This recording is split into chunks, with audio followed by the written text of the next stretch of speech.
मुज़ाकरात की दावत भी और धमकियां भी और साथ में अनरेस्ट के खात्मे के इकदामात भी और अनरेस्ट को बरकरार रखने के इकदामात भी।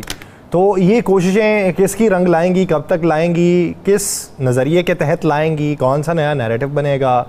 अब अगर एक धड़ा मजबूत हो जाए और वो ये समझे कि ये जो नए टैक्सेस का नफाज हो रहा है ये मुश्किल डालेगा और लोग आपकी बात नहीं मानेंगे, तो फिर लोग बात मानेंगे किस तरह और किसकी।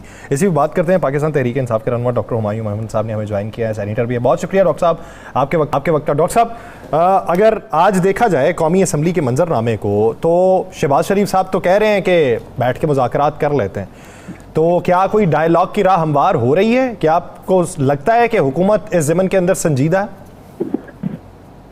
बिस्मिल्लाहिर्रहमानिर्रहीम, इय्याका नअबुदु व इय्याका नस्तईन। देखिए, सबसे पहले तो सवाल ये होता है, क्या जैसे मौलाना साहब ने कहा हुआ है, क्या शहबाज शरीफ साहब के पास ये इख्तियारात हैं भी कि वो इस किस्म की बात करें या इस किस्म की चीज करें?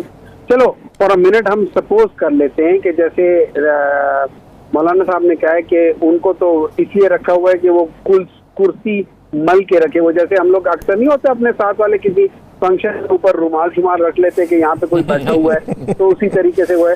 तो उन्होंने कहा कि चलो यार, उन्होंने कुर्सी पे मियां शहबाज शरीफ साहब को रखा हुआ।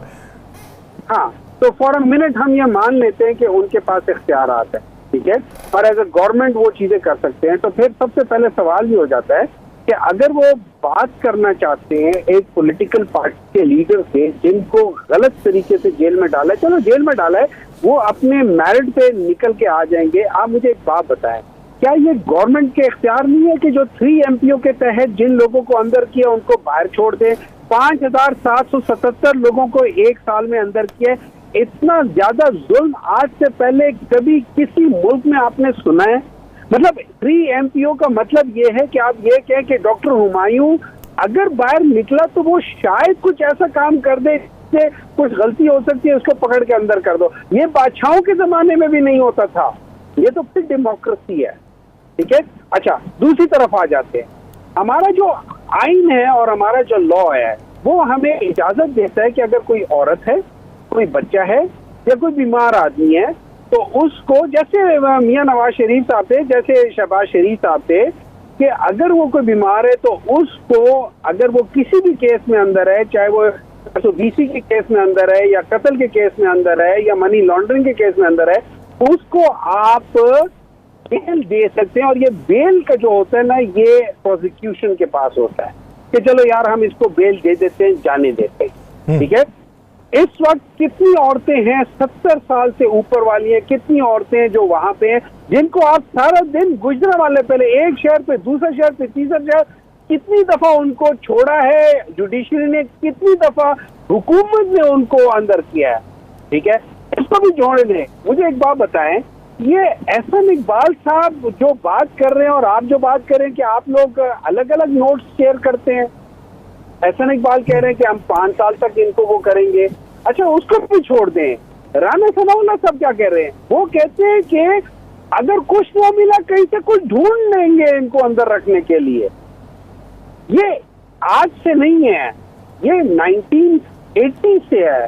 मियां नवाज शरीफ वो वाहिद पॉलिटिशियन है जिन्होंने 8 या 9 प्राइम मिनिस्टर्स के खिलाफ, उनमें उनके अपनी पॉलिटिकल पार्टी जिसमें ये होते थे, उनके खिलाफ भी इन्होंने उनकी टेन्योर्स को खत्म करने में डायरेक्टली या इनडायरेक्टली किरदार अदा किया।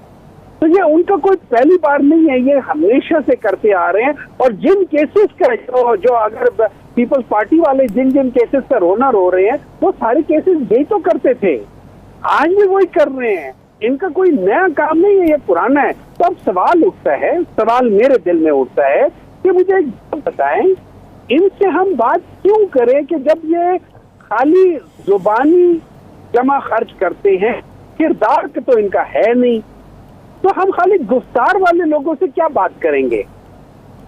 अच्छा डॉक्टर साहब, कल इद्दत केस है, 3 बजे फैसला है। अभी तक इस वक्त तक तो इद्दत केस के अलावा कोई केस नहीं है। सुबह तक क्या हो जाता है वो किसी को भी मालूम नहीं। इद्दत केस में खान साहब बरी हो जाते हैं, तो कल तैयारी है फिर पूरे इस्तकबाल की? देखिए, मेरे ख्याल में अगर आप मुझसे मेरे पूछे, मुझसे मेरा नहीं ख्याल कि ये लोग खान साहब को वो करेंगे। इद्दत के केस में मैं बात करता हूँ, मैं कहता हूँ जो शख्स भी इद्दत के केस में मुलव्विस है वो बेसिकली शरीयत के खिलाफ जा रहा है और उसको अपने आप को तैयार कर देना चाहिए कि वो क़यामत वाले दिन वो कैसे अपने आप को छुड़ाएगा। इससे ज्यादा बड़ा बुख्तान, इससे ज्यादा बड़ा गलीज किस्म की चीजें आज तक उम्मत मुस्लिमा में किसी ने नहीं। जब वहां जहां कहा जाता है कि ये वाहिद जगह जहां पे औरत की गवाही मानी जाती है, एक शख्स है जो सारा 6 साल से सोया हुआ है, उठ जाता है।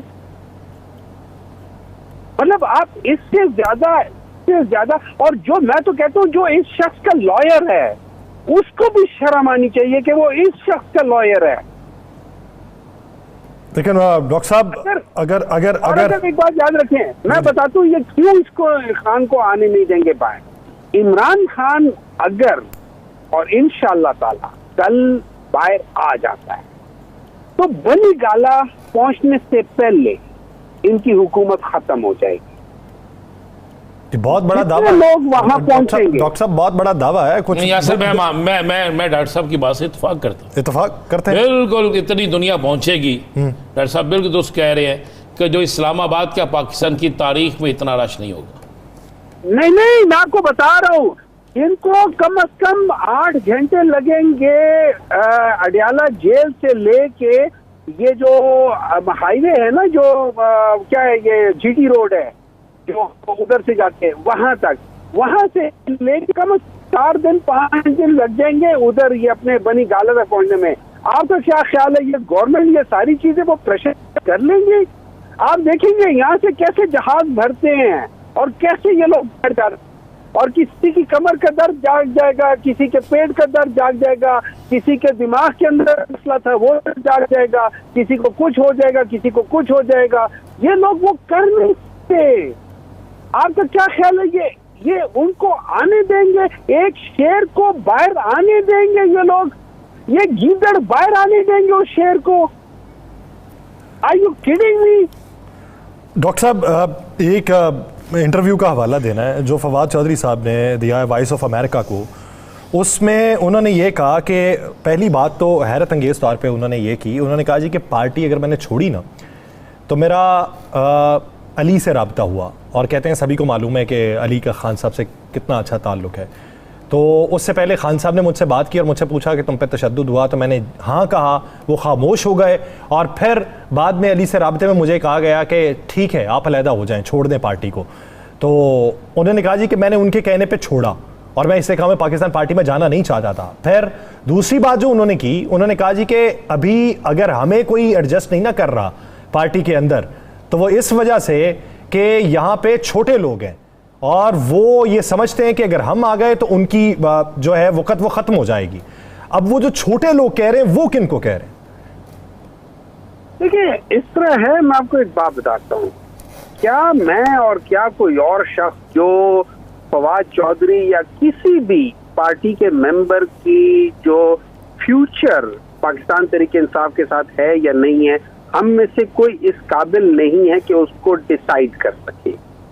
ये सारी चीजें पेंडिंग होंगी जब तक इमरान खान बाहर आके कह नहीं देता या अंदर रह के या किसी तरीके से कह नहीं देता कि हाँ हुमायूं तुम्हें पार्टी में नहीं होना चाहिए या फवाद चौधरी तुम्हें होना चाहिए या फलाना शख्स तुम्हें होना चाहिए या तुम्हें नहीं होना चाहिए। उन्होंने जब ये कह दिया तो किसी की क्या मजाल।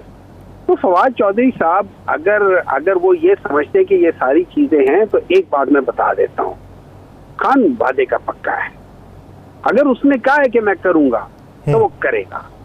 अगर उसने कहा है और उसने बहुत दफा अंदिया भी दिया है कि फलाने लोग या वो लोग या इन लोगों को हम कुछ नहीं कहेंगे, वो पार्टी में वापस आ जाएंगे। कब आएंगे? ये जब वो वापस आएंगे। इस वक्त तो हम लोग एक ऐसे उसमें फंसे हुए ना कि आप ये जैसे नहीं होता कि माँ बाप अचानक से इधर उधर हो जाए तो सारे बच्चे जो होते परेशान होते, हम तो उस हालत में हैं।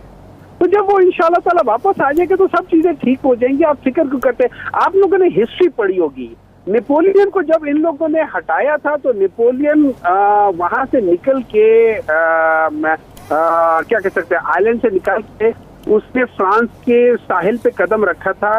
100 दिन के अंदर वो सिर्फ मार्च करने के, तो उसके सामने जिन लोगों को भेजा था कि इसको पकड़ो, वो सब उसके साथ खड़े हो गए थे। तो 100 डेज ऑफ नेपोलियन के लिहाज से ये मशहूर है, और 100 डेज में नेपोलियन ने दोबारा फतह कर दिया। यहाँ तो 10 घंटे भी नहीं लगेंगे। खान को निकलने दो, खान को एक दफा सड़क पे कदम रखने दो, फिर मैं देखता हूँ क्या पिद्दी और क्या पिद्दी का शोरबा। अच्छा, कल के बाद आपकी हिकमत अमली तब्दील होगी, कल के बाद हिकमत अमली तेज़ होगी, कल के बाद आप कल के हालात को देखकर आप तहरीक की तरफ जाएंगे या फिर मज़ीद इंतज़ार करेंगे? देखिए, कल जब कल आएगा तो कल देखेंगे। वो कहते हैं let's cross the bridges as they come, ठीक है। कल जब आएगा तो हम उस वक्त देखेंगे कि क्या होता है, किस लिहाज से होता है, और इंशाल्लाह ताला। लेकिन डॉक्टर साहब कल देखेंगे ये तो ठीक है, लेकिन पॉलिटिकल पार्टीज में मोबिलाइज करने के लिए पहले एक स्ट्रेटेजी तो बनाई जाती है। ये तो नहीं कि जी सारा का सारा इस वक्त 80% पाकिस्तान तहरीक इंसाफ है, पूरा पॉलिटिकल पार्टी है। बात क्या कर रहे हैं आप 5 मिनट का आप एक काम करें ना, आप आधा घंटा पहले अनाउंस करें कि खान निकल रहा है, आधा घंटा पहले अनाउंस करें, फिर आप देखें क्या होता है। तो ये पहुंचने देंगे सर? आप अनाउंस करवा दें एक दफा, फिर देखिए आज मौलाना फजलुर रहमान साहब से फिर मुलाकात हुई है, लगता है दोस्तियां बिल्कुल पक्की होने जा रही हैं। देखिए, मैं एक बात बताता हूँ, इनमें ये जो पॉलिटिकल पार्टीज होती है ना, इनमें दोस्तियां नहीं होती हैं। इन लोगों के हर एक के अपने अपने मफादात होते हैं। पाकिस्तान तहरीक इंसाफ की अपनी आइडियोलॉजी, अपने मफाद है। मौलाना फजलुर रहमान की अपनी आइडियोलॉजी, अपने मफाद है। हम आइडियोलॉजी में एक दूसरे से फर्क है, आज भी फर्क है, कल भी फर्क है, आइंदा भी फर्क होगा, लेकिन एक आध एजेंडा पॉइंट पे हम इकट्ठे हो सकते हैं। That could be for a political reason और that could be for the greater of Pakistan, वो कर सकते हैं, इसमें कोई प्रॉब्लम नहीं है। लेकिन ये याद रखें कि मेरा नहीं ख्याल कि हम लोग उस तरीके की कोई अलायंस होगी जैसे PMLN और पीपल्स पार्टी ने, जो कि एक दूसरे को सड़कों पे घसीटने के चक्रों में थे या पेट फाड़ के वो करना चाहते थे, तो वो चीज नहीं होगी।